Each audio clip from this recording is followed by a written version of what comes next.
Di sini AS tekan adalah BF kali TF-nya untuk sayap ditambahkan dengan tebal web dikalikan dengan Y yang tadi baru kita peroleh X 115.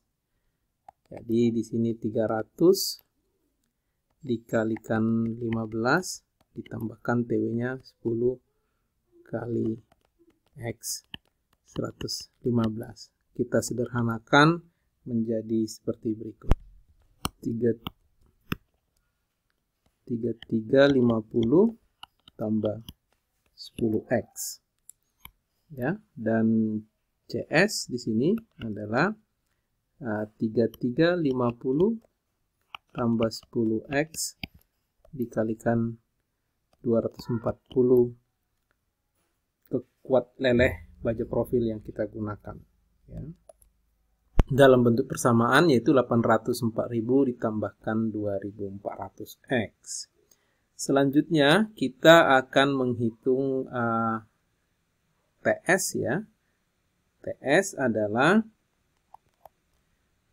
luasan AGF yang sepenuhnya. Sebentar saya lihatkan soal sebelumnya berapa nilainya ya. 11980 mm persegi dikurangin AS tekan yang sudah kita peroleh tadi. Ya, ini sudah kita dapat AS tekannya dikalikan 240 FY-nya. Ini dapatnya adalah ini hasilnya juga TS di dalam persamaan X ya.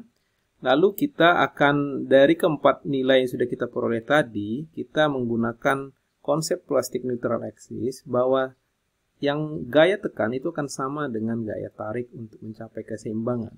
Sebentar saya kumpulkan keempat parameter tersebut untuk bisa kita lihat secara bersamaan ya.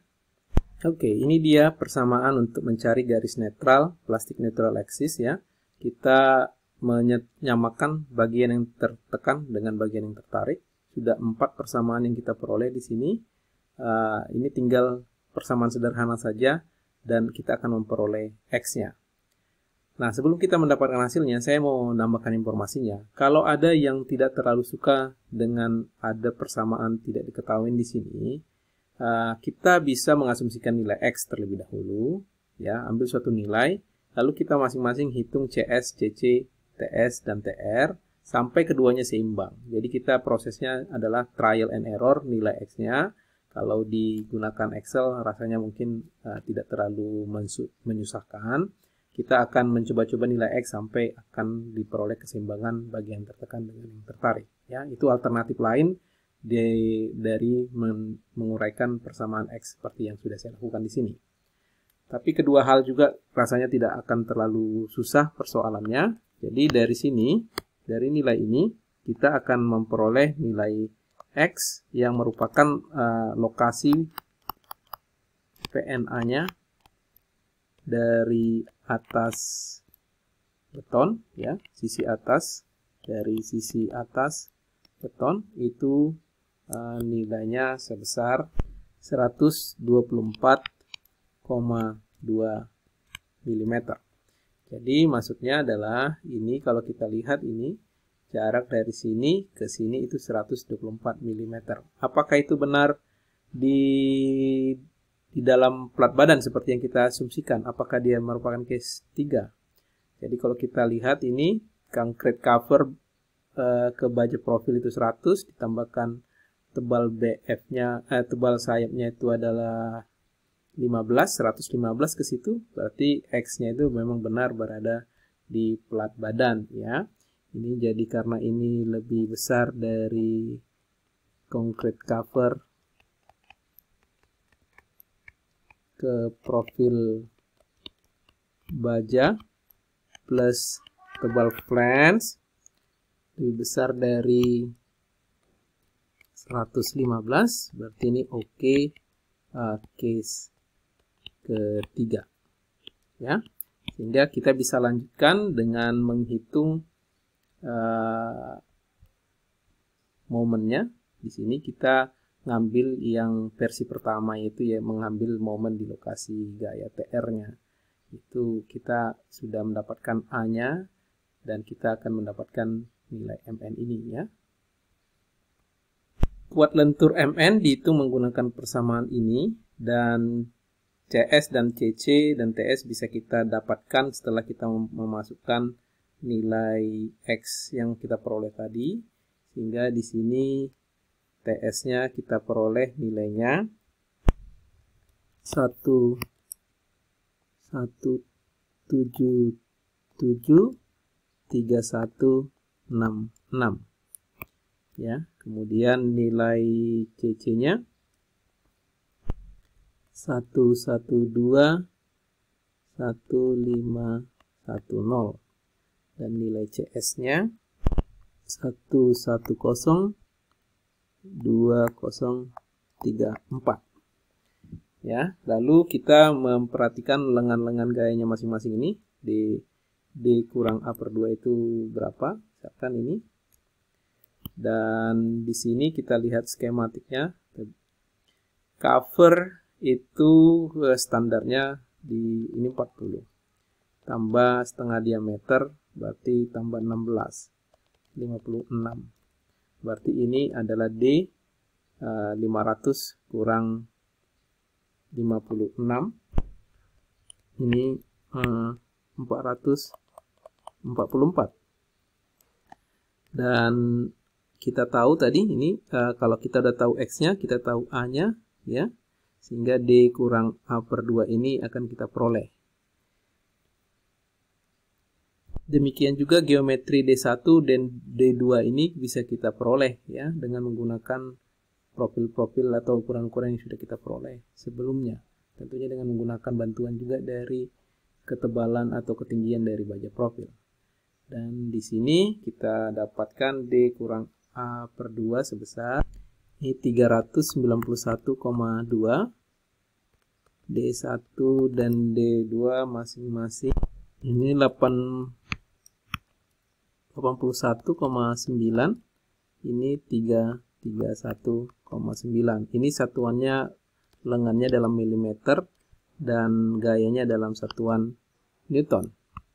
Jadi dengan memasukkan angka-angka tersebut dan segera kita convert dia menjadi kilonewton kilonewton meter, kita akan memperoleh hasilnya sebesar 659,3 kilonewton meter. Inilah kekuatan lentur kolom komposit kita.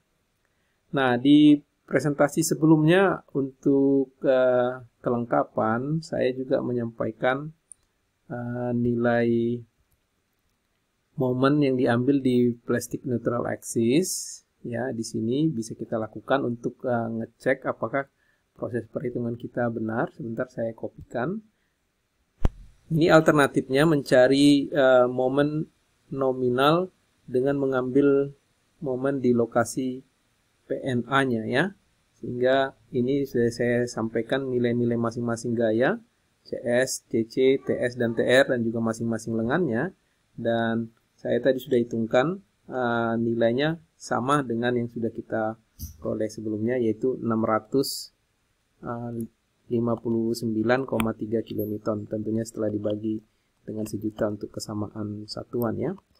Ini dia hasilnya. Jadi kita bisa mengambil momen di dua lokasi yang berbeda dan akan mendapatkan hasil yang benar sama.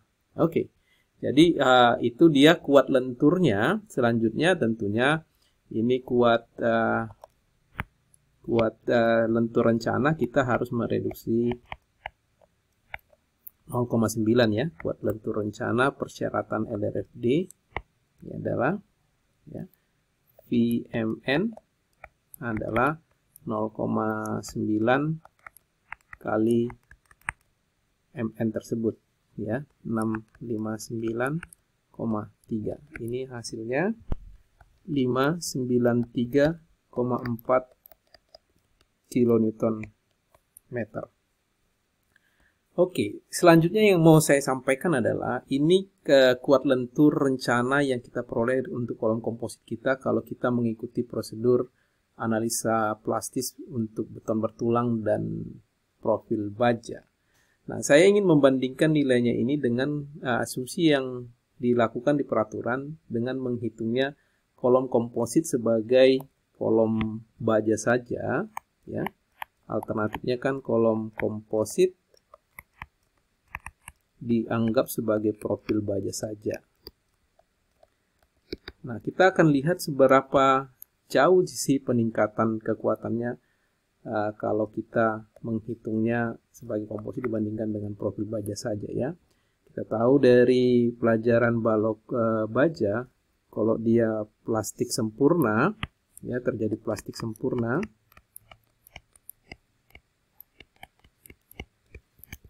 itu 0,9 ZX kali FY, ya. Itu kita akan ambil ini dari profil baja, profil WF 300 10 15. Sebentar saya tunjukkan tabel bajanya. Ini tabel baja untuk profil H-beam, berarti kita ini 300 10 15. Dan di sini sebenarnya ini ZX, ini ZY, ya, 1360 ini. Tapi saya mau berhenti di sini. Saya mau mengklarifikasi tabel baja yang kita gunakan ini untuk dari Gunung Garuda, ngomong-ngomong, itu dia sebenarnya pakai simbol ZX, tapi bukan itu yang kita inginkan. Ini namanya modulus of section. Ini adalah elastic section of modulus. Kalau nanti di double check dengan sumber yang lain, ini SX sebenarnya, cuman di tabel ini dia menggunakan ZX. Yang kita inginkan itu adalah ZX. Ada proses perhitungannya untuk bagaimana mendapatkan ZX dari SX, ya. Cuman di sini tidak akan saya sampaikan bahwa ZX itu pakai pendekatan dulu. Nanti akan mungkin saya sampaikan kapan-kapan di video terpisah bagaimana memperoleh nilai ZX. Jadi ini sekitar 12% lebih tinggi daripada SX-nya. Mungkin untuk sementara pendekatan itu yang kita lakukan di sini, ya. Dengan nilai SX 1360, kita coba gunakan itu 0,9 dan ZX itu kira-kira 12% lebih tinggi dari itu untuk baja-baja profil yang umum digunakan, ya. Kalikan 1000 supaya jadi milimeter pangkat 3, kalikan FY-nya ini 240 Newton per milimeter persegi, dan kemudian kalau kita bagikan nanti itu dengan sejuta supaya menjadi kilonewton meter, ya, itu hasilnya adalah itu angkanya di 329,0 kilonewton meter. Jadi kalau kita lihat berundingkan antara ini kuat lentur yang mempergunakan pendekatan komposit dengan non komposit itu jauh sekali berbeda meningkat kekuatannya. Jadi kalau kita bandingkan ini dengan ini, ya, itu meningkat 80% lebih, ya. Jadi itu keuntungannya kita menggunakan hitungan analisa plastis dibandingkan dengan pendekatan sebagai profil baja menggunakan plastik sempurna. Cuman ya di sini kita harus mau menghitung lebih detail dan lebih rumit dibandingkan dengan yang ini jauh lebih sederhana. Oke, mudah-mudahan itu bisa dipahami bagaimana cara menghitung kuat lentur kolom komposit. Selanjutnya, bagaimana kalau kolom komposit itu adalah elemen balok kolom juga. Itu yang akan kita diskusikan selanjutnya. Apa perbedaannya dengan elemen balok kolom untuk non komposit.